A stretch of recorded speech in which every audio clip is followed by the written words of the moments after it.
اهلا وسهلا بيكم في قناتي. النهارده وصفة سهلة وبسيطة جدا وهي كفتة الحيتي، وعايزة اقولك كمان كل اسرارها وهتطلع زي بتاعة المطاعم بالظبط، ومحدش يقولك الطريقة دي غير عندي. يلا بينا نبدأ المقادير ونقول بسم الله. هنا عندي نص كيلو لحمة مفرومة وعليها ربع دهن او اللي هو اللية، تمام، علشان تبقى فيها نسبة دهون. وهنا بصلتين مبشورين واخدة منهم المية، يعني مصفية المية.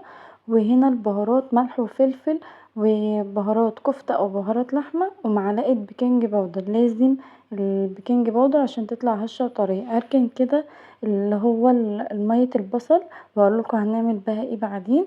حطي هنا اللي هو البصل المبشور وعليه البهارات، وممكن تستغني كمان عن بهارات الكفتة او بهارات اللحمة دي، يبقى ملح وفلفل وبيكنج باودر بس، دول الاساسيين. ما تحطيش اي بهارات تاني ولا اللي هو بقدونس، ولا كمان بقسماط وعيش وبرغل والكلام ده، لا. هي دي الوصفة بالظبط. بفضل اعجن فيها كده لغاية ما تبقى ناعمة خالص والمكونات كلها تدخل في بعض. وممكن في المرحلة دي كمان تحطيها في الكبة وتخلطيهم مع بعض. اسيبها بقى في التلاجة لمدة نص ساعة تسقع وتمسك نفسها، وابدأ اشكلها. ممكن تشكليها على طول، بس انا بحبها نص ساعة في التلاجة علشان ياخدوا طعم بعض كده. بصوا طرية خالص مش عارفة اشكلها. يلا بينا نحطها في التلاجة او في الفريزر لمدة نص ساعة واطلعها. واقولكوا هنعمل بيها ايه. بعد ما طلعتها هنا ومسكت نفسها شوية واختبرتها، بجيب اي شواية او اي صاج من الصواج اللي هو بتاع الفرن او الميكرويف، اي صاج عندك، او ممكن صينية يعني مش هتغلبي. بجيب اي حاجة زي كده وببدأ ان انا، او كمان الصينية اللي هي شيش طاووق، تمام. وابدأ ان انا اعمل الكفتة بالشكل ده. وطبعا كل ما بعمل صباع كفتة ببل ايديا من مية البصل، بتبدأ ان هي تشكلهولي وبتخلي اللحمة طرية معايا برضو وتاخد ايه من طعم مية البصل. الخطوة دي اساسية يا جماعة. ممكن تحطها في صينية، مش شرط ان انت تحطها على شبكة، بس انا بحبها على الشبكة عشان تنزل الدهون بتاعتها. ببدأ بقى اصبعها بالشكل اللي انتوا شايفينه ده. وممكن كمان زي ما قلتلك تجيبي عصيان شيش طاووق يعني تصبعيها كده فيها وتسيبيها زي ما هي في العصيان وتدخليها في الفرن على الصينية او على الشبكة برضه، يعني متاحة عندك. يعني انا بديكي الوصفة وانتي بقى ايه ابدعي فيها. ولو انتي وصلتي هنا بقى ما تنسيش الاشتراك في القناة وتفعيل الجرس عشان يوصلك كل جديد. ما تنسوش اللايك والتعليقات. خلصت كده بقى كل الكفتة زي ما انتوا شايفين، ما شاء الله الله اكبر، عملت كمية كبيرة وحلوة. وكمان الصباع مسك نفسه، وكمان يعني الصباع حلو يعني مش هيكش، وفي نفس الوقت هيبقى زي ما هو.